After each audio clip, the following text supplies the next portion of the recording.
Saudações, gente bonita, mestre Leider aqui falando. Em Goiás, 6h12 da manhã de um dia bonito. Fazem 17 graus. Muito bem. Vamos aproveitar o frescor do dia de hoje, que promete ser muito quente. E eu quero falar um pouco sobre a Rússia. Ontem nós falamos bastante sobre o Estado ilegítimo. Hoje eu quero me dedicar a trocar umas palavras sobre a federação. O que acontece é o seguinte: pessoas preocupadas me mandaram mensagem, foi mais de uma realmente, sobre o rumo que o conflito está tomando. Basicamente, o que se teme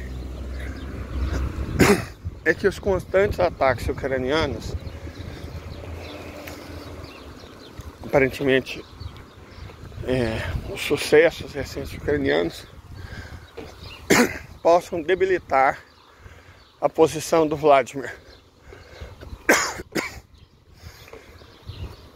e levar a substituição dele por alguém um pouco mais rigoroso. Ok, vamos por partes. Primeira coisa, quais sucessos ucranianos? Eles invadiram a Rússia. Pessoas, não invadiram a Rússia. Eles entraram dentro do território russo, aproveitando brechas numa linha de fronteira de 2.250 quilômetros. Uma linha de fronteira gigantesca. Vocês têm noção do que são 2.250 quilômetros? Rio, Brasília, Rio. Isso são 2.250 quilômetros. É uma distância muito grande. Belém, Brasília. Brasília, Porto Alegre. Então, é uma linha de fronteira gigantesca que corta regiões muito pouco povoadas da Federação Russa, certo? A fronteira com a Ucrânia não é uma região muito povoada. Eu já tive naquelas bandas, inclusive. É uma região dominada por bosques, um pouco mais ao norte, estepes um pouco mais ao sul, e pequenas vilas de agricultores, pecuaristas, aqui e ali. Não tem grandes cidades. E ao longo dessa linha de fronteira que a Federação Russa tem sofrido ataques.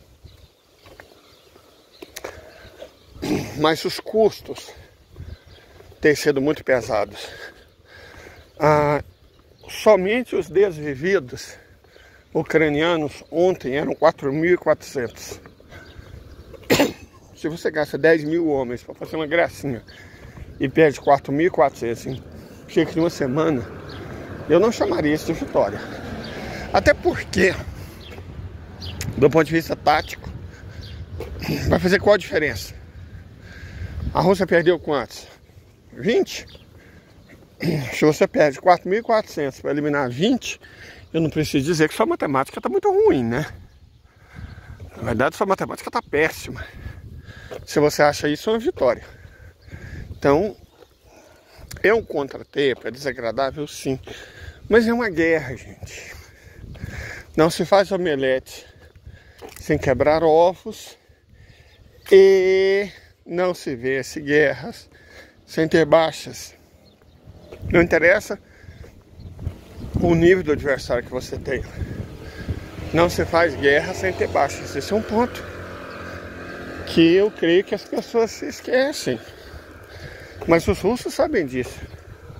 A vida da Rússia é muito diferente da do Brasil. Qual foi a última guerra que o Brasil teve? O Brasil teve a guerra contra o Paraguai. Depois nós tivemos a Primeira Guerra Mundial, basicamente enfermeira. Segunda Guerra Mundial, Ok. Agora a Rússia não. A Rússia, o que se conta nos dedos são os anos de paz. Por ter uma fronteira muito grande, acho que no total dá mais de 15 mil quilômetros, é bem mais que isso, dá metade da volta na Terra. A Rússia faz fronteira com quem? Atualmente faz fronteira com Letônia, Estônia, Lituânia, Polônia, Bielorrússia, Ucrânia, Cazaquistão,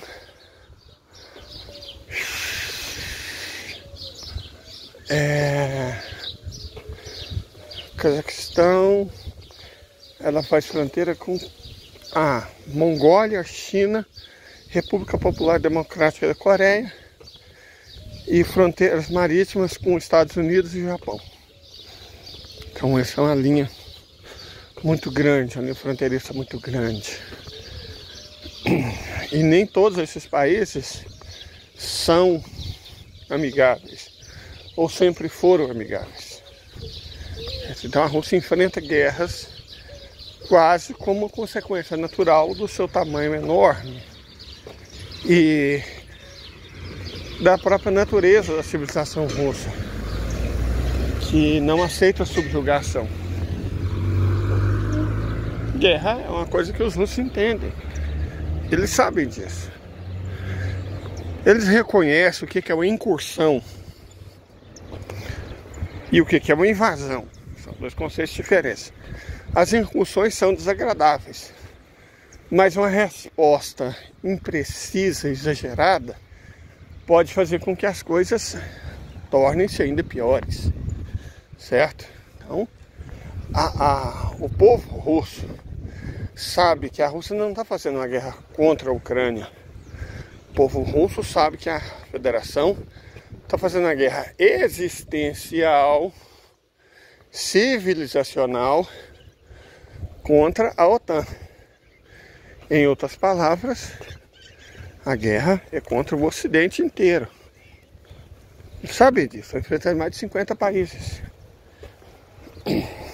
A Ucrânia é só o peão que está no jogo. Mas o conflito é muito mais amplo do que isso. Então, faz parte. Não que seja agradável, não que seja bom. Por que não encerra logo isso, gente? Sei lá. Eu vi uma peça de propaganda da OTAN que me deixou enojado. Mesmo sabendo o que é o Ocidente, mesmo conhecendo o que é a OTAN, eu fiquei enojado. É uma simulação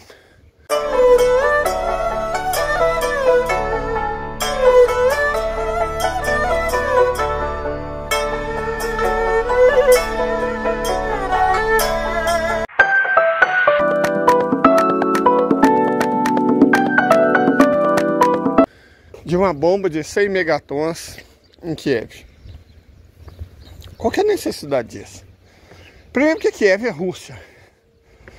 Você não vai atingir seu próprio país numa cidade sua, né? Se você quer fazer uma simulação, isso os engraçadinhos não fazem não, né? Se você quer fazer uma simulação com uma bomba de 100 megatons, faça com Londres. Muito mais plausível. Nova York, Washington, Berlim, Paris. Isso eles não fazem, não é? Porque eles querem mostrar os russos como monstros. Mas eles não querem que a população tenha medo. Honesto seria se eles fizessem uma simulação de uma bomba de 100 megatons contra Londres, né? Para os 10 milhões de londrinos ver o que espera eles em caso de guerra nuclear total. Mas isso eles não fazem não, eles inventam uma simulação contra Kiev. É propaganda. É propaganda, é psyop. É disso que se trata. Qual foi o objetivo dessa incursão ucraniana? Propaganda, conseguir dinheiro. Nós invadimos a Rússia. Precisamos da ajuda de vocês. E em breve estaremos em Moscou. Vamos cruzar os Urais ainda esse ano. A Ucrânia tem uma guerra perdida. Mas o Zelensky quer dinheiro. Os milicos querem dinheiro. Os burocratas querem dinheiro. E não só do lado ucraniano, do lado americano. Eles querem vender armas. Eles querem sugar a Europa para conseguir vender armas. Aí você tem que criar um inimigo, ó. Por que a OTAN existe? E pega nosso dinheiro para protegê-los dos malvados russos. Ah, realmente, os russos são malvados. Então precisamos dar dinheiro aos Estados Unidos para que possamos ser protegidos. Ok. Essa é a lógica. Então assim, é por conta disso. E também por conta de outra coisa do qual nós já falamos, né? Os Estados Unidos estão quebrados. O país está quebrado. Uma solução que eles precisam urgentemente é de ativos. De fontes de riqueza. Expulsos do Oriente Médio, sendo expulsos da África, resta aos Estados Unidos a América Latina, o quintal de sempre. Estão sendo expulsos da Ásia inteira também. Nós precisamos de ativos. Não podendo consegui-los por bem, a ideia de Jerico deles foi tentar tomá-los da Rússia, o seu país que tem mais riquezas naturais e energéticas do mundo. 1/5 de todas as riquezas naturais e energéticas do planeta estão na Rússia. Estão tomando a Rússia, dividindo ela, fatiando ela, igual eles fizeram com a Iugoslávia. Eles dominariam tudo, ficariam com toda a riqueza para eles. Esse era o plano, roubaram a Ucrânia, deu certo, agora vamos para cima da Rússia. A Rússia é só um poço de gasolina com o exército, eles disseram.